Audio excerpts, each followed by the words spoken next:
अस्सलामु अलैकुम वरहमतुल्लाहि वबरकातुहू। ये हजूर पाक सल्लल्लाहु अलैहि वसल्लम की ज़्यादा शादियों के बारे में एक सीरीज़ चल रही है, जिसका हम जवाब देने की कोशिश कर रहे हैं। है तो हमारे स्कोप से बाहर, लेकिन फिर भी चूँकि ज़रूरी है, एक बात सामने आई है तो हम इसको ले रहे हैं। उसमें हम आज की नशिस्त में हज़रत खदीजा रज़ियल्लाहु अन्हा के साथ जो हजूर सल्लल्लाहु अलैहि वसल्लम की शादी हुई उस पर बात करते हैं।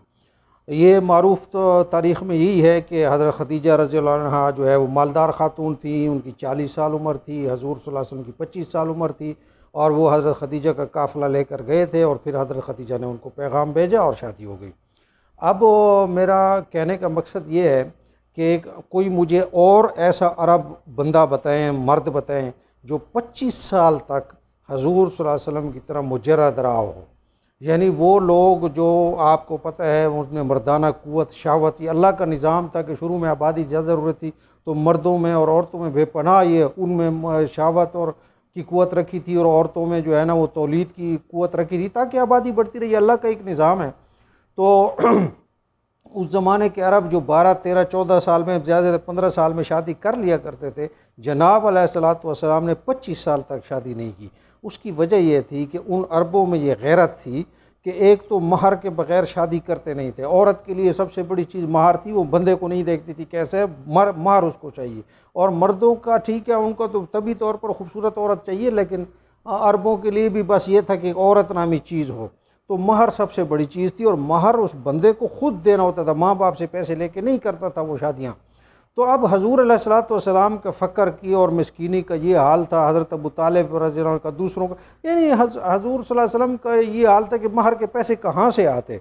तो अब इस हालत में एक आदमी 25 साल तक कुंवारा रहा, मुजर्रद रहा, और आप क्या 25 साल में कोई तारीख़, चाहे वो यूरोपीय हों चाहे वो दूसरी तारीख़ में, हजूर सल्लल्लाहु अलैहि वसल्लम का कोई अखलाकी तौर पर साबित कर सकते हैं कि जनाब अलैहिस्सलातु वस्सलाम ने किसी औरत के साथ कोई किसी किस्म का रब्ता किया हो? हालांकि वहाँ पे यही जो मतलब है दूसरी औरतें भी अवेलेबल थीं, और उसके अलावा मुता का निज़ाम भी वहाँ पर था, और रहन भी रखा जाता था, दूसरी चीज़ें भी थीं। तो जनाब अलैहिस्सलातु वस्सलाम के पास महर के पैसे ही नहीं थे, तो किधर।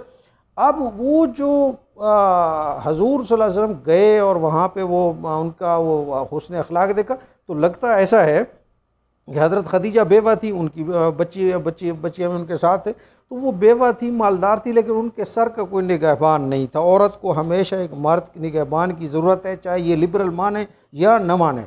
अब जनाब अलैहिस्सलातु वस्सलाम की जो अपनी अंदर की कैफियत है, तो वो हम जानते हैं कि जैसे दूसरे मर्दों को एक कम उम्र और लड़की पसंद होती है, कुंवारी पसंद होती है, जनाब अलैहिस्सलातु वस्सलाम को भी तो कुंवारी और लड़की पसंद थी। जंग खैबर से वापस आते हुए जाबिर को क्या कहा कि जाबिर, तुमने किसी कुंवारी से शादी क्यों नहीं की ताकि तुम उससे हिज उठाते, वो तुमसे हिज उठाती। तो ख़ुद जनाब अलैहिस्सलातु वस्सलाम का भी तो साफ ज़ाहिर है कि ये होगा।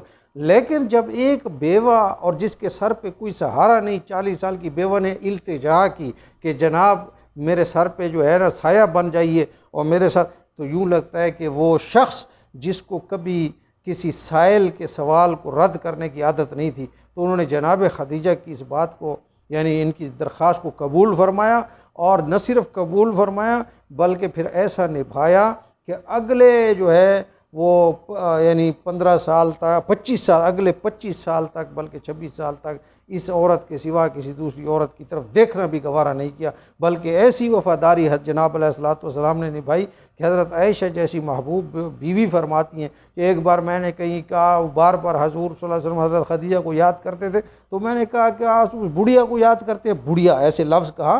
तो जनाब अलैहिस्सलातु वस्सलाम ने फरमाया कि आयशा, ये खदीजा के बारे में मुझे दुख मत दो। तो अब इस तरह वो निभाया। और आप उस पर लोग कहते हैं कि उस शख्स को शादियों का शौक़ था, उस पर लोग कहते हैं कि उसको जो है ना औरतों का, कुंवारी औरतों का शौक़ था।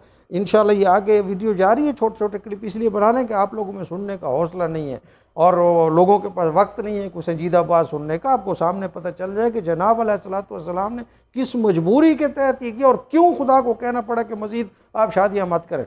तो बहरहाल ये हज़रत खदीजा रज़ियल्लाहु अन्हा का यहाँ पे किस्सा ख़त्म करते हैं, फिर आगे चलते हैं हज़रत आयशा और हज़रत सौदा के साथ जो दूसरा निकाह, उस पर इंशाल्लाह डिस्कस करते हैं।